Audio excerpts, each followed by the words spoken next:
Hey y'all, Stacy here. I am thrilled to be sharing my 2025 warm reviews for the Harvest collection. This is typically one of my favorite collections every year, and I have had the opportunity to melt these in multiple locations and get some outside feedback, and we have a lot to talk about. Now, as a quick reminder, I do use mostly 25-watt and up Scentsy warmers as I am a Scentsy consultant. My warmers are typically on for about 15 hours a day, and I would love it if you would subscribe to my channel and hit that notification bell so we can stay in touch. Thank you guys again so much for joining me. I feel like it has been forever since I've had the opportunity to do a full review on a collection, and I am so excited to be back at it, and I can't tell you how much it means to me that you're here and watching this video. Now, if you have watched some of my review videos before, you know that I not only love the wax bars, but I have very strong opinions about the bags that they come in. Now, this little pumpkin bag is top tier. I don't think I love it quite as much as I love the little velvet Santa bags that the Christmas collection came in last year, but this is a adorable little pumpkin bag, and it's felt. I feel like it's very regiftable. I think it could be fun for kids.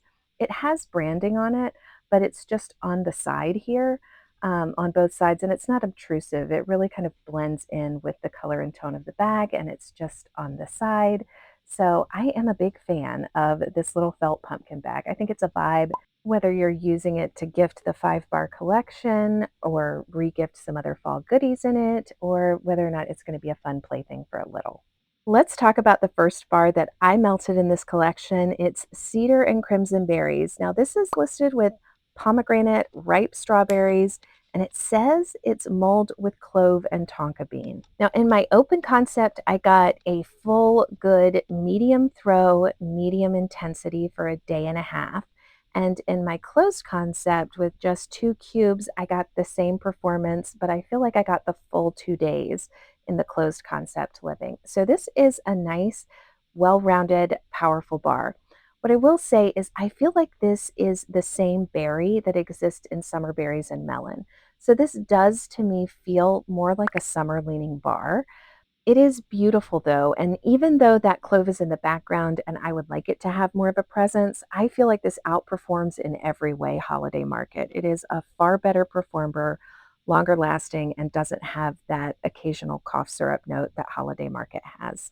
Let's talk about Apple Harvest Dreams. Now, these scent notes are right up my alley. It's forest apple, falling leaves, and autumn spice. What I will say is this was a wonderful medium performer. I was able to melt it in my open concept and my office. The other thing I will say is it was a wonderful medium performer in that it was a medium throw, but it was a light intensity. This is a very aromatic background scent, or at least it was for me every time that I melted it. I will say the spice is way in the background. However, the dimension of the fragrance to me is more elegant and elevated, and I vastly prefer its scent profile to something like Apple Spice Season, which to me is just more of an in-your-face apple juice box type of scent.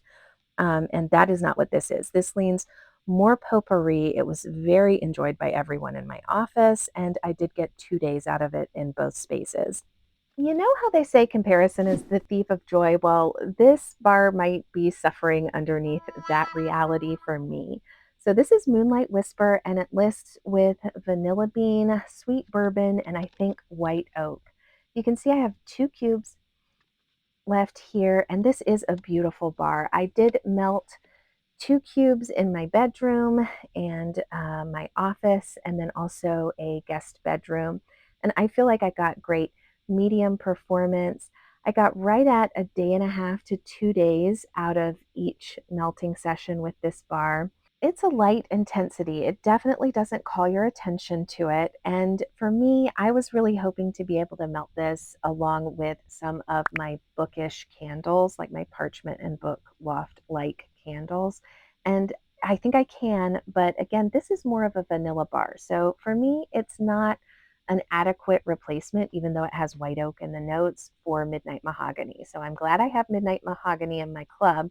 And even though this has bourbon listed in the notes, I think this is much more just a vanilla scent. And there are so many other vanillas that I prefer to this. So I feel like it's taking the place of some more worthy bars and it's just going to get lost in the shuffle. Now, one that is definitely not going to get lost in the shuffle is this spiced pecan cream or pecan, however you choose to say it.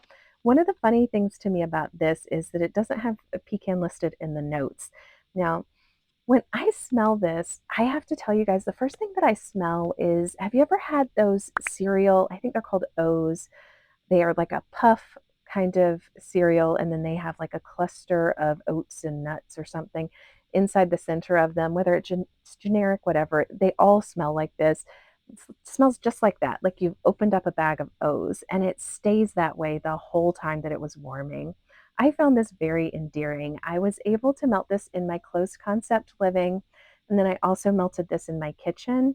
I feel like it partner melts beautifully with a coffee scent, and I can see myself using this as a kitchen melt quite a lot. I will say I don't pick up a lot of cream, but I did get 2 full days, medium throw, medium intensity. If you like kind of bakery, nutty, or cereal leaning bars, I think this is one to try because it's distinctive and I don't feel like it smells like any other bar, even though it definitely smells like cereals from my childhood.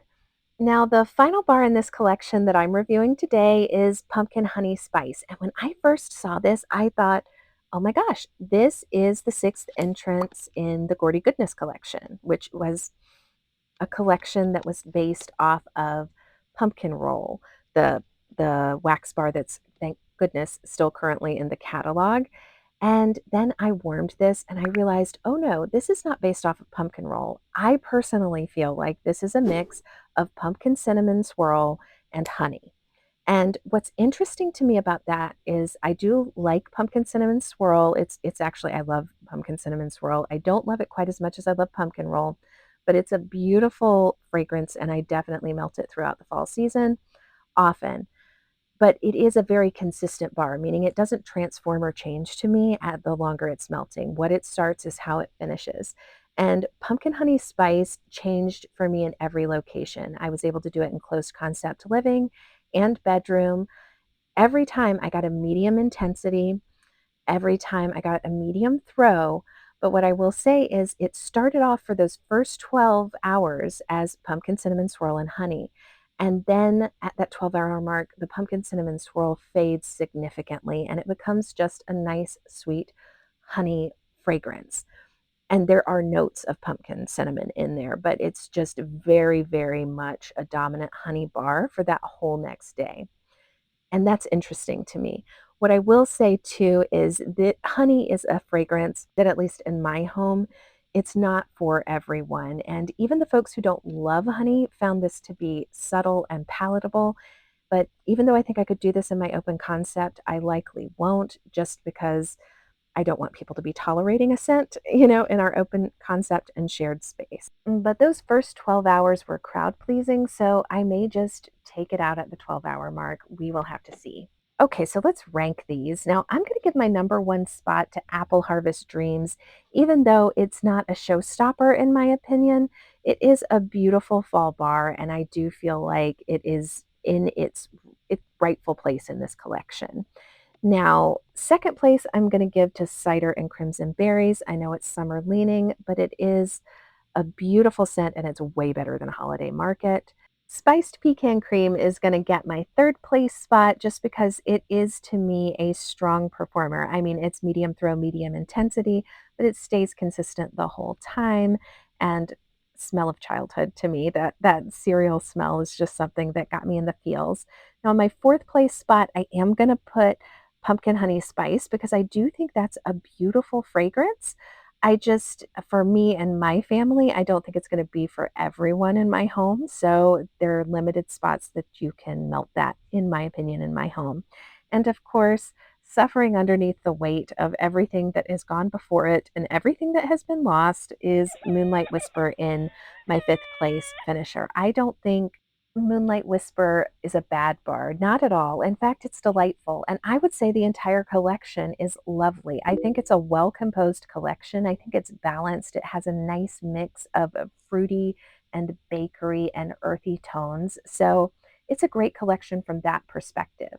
Unfortunately, the moment that it was put in for a lot of us is a challenging one because we lost a lot of catalog staples that are elegant, elevated, and high performers.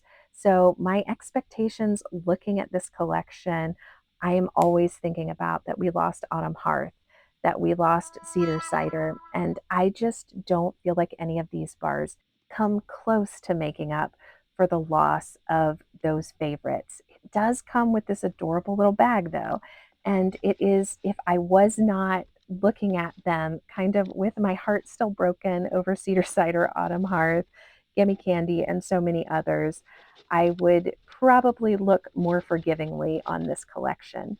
I will say I don't think that it took very many chances either. And the Harvest collection usually does. It usually takes a bold swing, like Leaves in Lavender was a bold swing. White Pumpkin and Driftwood was a bold swing a couple of years ago. And I just don't think there's a bold swing in this Harvest collection. But I do think it's a very enjoyable, delightful fall collection. And hopefully, when I get these 10 new releases, I will find some that help to ease the heartache of losing Autumn Hearth and Cedar Cider. But I don't think so, you guys. I miss those so bad. And I do have both in my club, so what am I even complaining about? But thank you guys so much for watching. I would love to hear in the comments below, are you excited for this collection? Have you experienced any heartbreaks this season? I'd love to hear your favorites in the comments.